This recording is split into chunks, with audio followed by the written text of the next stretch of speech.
This channel isn't about me.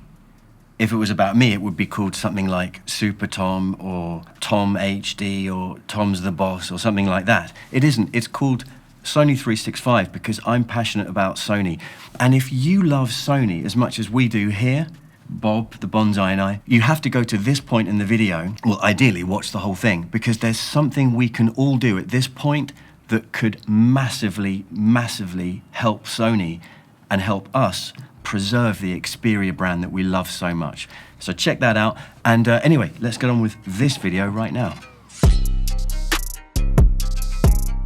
Now, I wanted to be the first person to show you this with the 1 Mark III and the 5 Mark III in the studio here, but we've been beaten to it. But let's look at this amazing footage that now exists on YouTube and finally answer some of these questions that have been lingering for a while. So while this B-roll is running here showing off the 1 Mark III in all its glory, I want to point out, here we are, here's the channel here. It's really important to credit YouTube channels that manage to get this original content and give them the props they deserve. Do check out their channels. I'll put the links in the description below. There's a lot of fake videos out there claiming to be 1 Mark III hands-on reviews. Really rude. I hate that kind of thing. So, the people that get this, let's give them props. And I also want to now jump to this chap here in Russia. Luckily, someone has put this into English subtitles. So a lot of what I'm going to tell you now, you can also see on his video. He goes into a lot of detail. He seems like a really, not just knowledgeable guy, but a really nice guy. I like the way he comes across here. I definitely recommend checking out his channel. Okay, so look, the matte look on the 1 Mark III is a hands-down winner. I think it's safe to say. One of the things that hadn't come up in any previous videos that I'm really happy to see here is that the fingerprint scanner is now also matte, which hopefully will give even better results. I know that where I live, there is a rainy season, and sometimes it can be difficult with the 1 Mark II that I have if it's raining and the hands get wet. That should help. I look forward to trying that. Overall, the design, it really is absolutely a winner. The camera bump is obviously a bit bigger, and that's obviously because of the new world-first technology that we have in there. I'm going to come on to that in a little bit here. The other great news here regarding buttons is the Google Assistant button. It can be remapped. I'm so happy to hear that. That's just wonderful news. And it seems to be pretty much flush there. I don't think anyone's going to be hitting that accidentally. That's great. Other good news in terms of the buttons, the dedicated 2-stage shutter button here has that beautiful textured finish. I have to say, this is looking great. But for me, the best news that's come out of what we've seen in some of these videos popping up now in like this one here in Russia is you can do 4K and 120 Hertz at the same time. I was really concerned, like genuinely worried that wouldn't be possible and people would get kind of bent out of shape about that, but it is possible. You can force it. You can bring the resolution down if you want to, or, reduce the refresh rate down to 60. But point is, you can do both. So it is genuine world-first technology here. That's a massive deal for Sony fans, for Xperia fans. It's just a nice way of saying to the industry, this is what we do, and with setting standards, I love it. Okay, so now let's concentrate on this camera bump here. It's obviously bigger.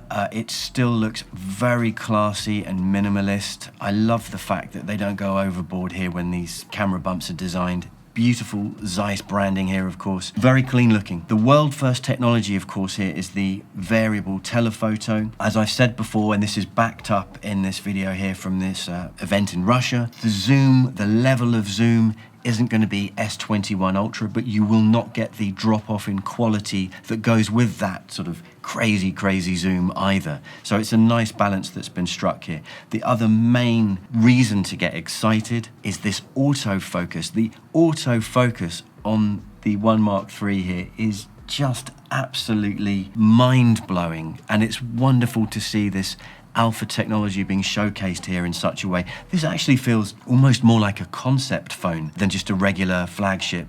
It's really something to behold. I can't wait until we have it here in the studio. So what we can see from this video here is that the chap is very impressed with the bokeh. It's definitely looking really impressive here. The stabilization has been improved. The smooth zoom, he demos that nicely as well. That's looking pretty cool, I have to say. It's also worth mentioning that the new camera app does include the Photo Pro app within it, and that's a great move. I'm really happy that's been done. Overall, this is looking very, very cool. Now, if you've seen my videos before, you'll know that there were a few things I was really concerned about that could kind of make this whole thing dampen the fire somewhat. One of them was the front-facing camera, but it seems we're in good shape there as well, because although it looks, in terms of the raw specs on the spec sheet, very similar to last time around, which, and I said before, the 1 Mark II front-facing camera is pants. This one looks better. Again, I don't want to go into too much detail here until we have one of these 1 Mark IIIs in the studio, but again, just the fact that it's been tweaked and improved and gives better results according to the ERP here, that's great. But what were the other concerns?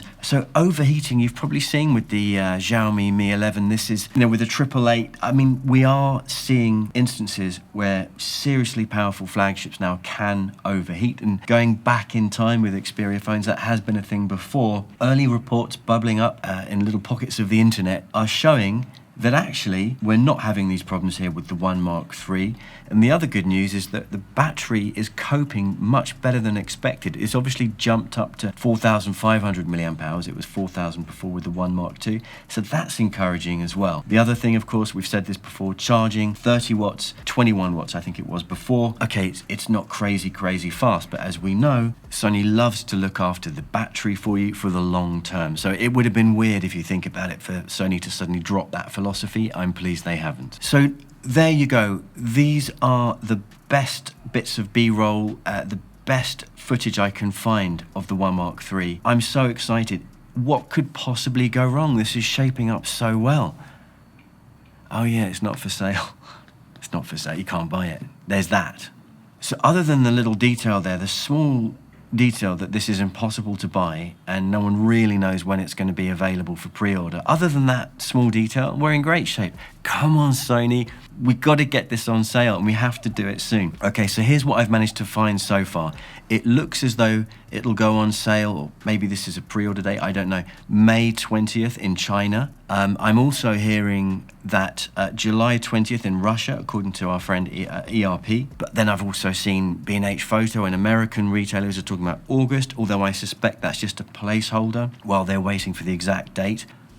Please don't keep us in suspense any longer, Sony. Just give us the information and let's get this phone on sale, and I think it could be a real success. But talking of success, one of our commenters here, Mr. Benoit Blanc, thank you ever so much for your comment, suggested something that could really help us grow the channel, and it's all about the community tab. So what I'm going to do is ask for your support.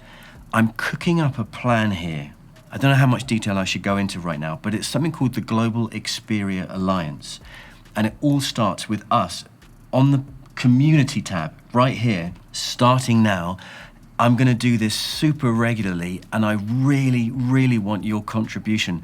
That would mean the world to me. If you can like and comment in all of these videos and regularly check the community tab, I think we can grow this channel, and with the Global Xperia Alliance that I'm putting together, we can do something absolutely amazing for Sony. And I know that we all want Xperia to do well and for Sony to sell more Xperia phones. We can do something very cool here. So that's it from me. I hope you've enjoyed this video. I'll see you over at the community tab, and also make sure you follow me on Twitter and Instagram for breaking Sony news and fun stuff.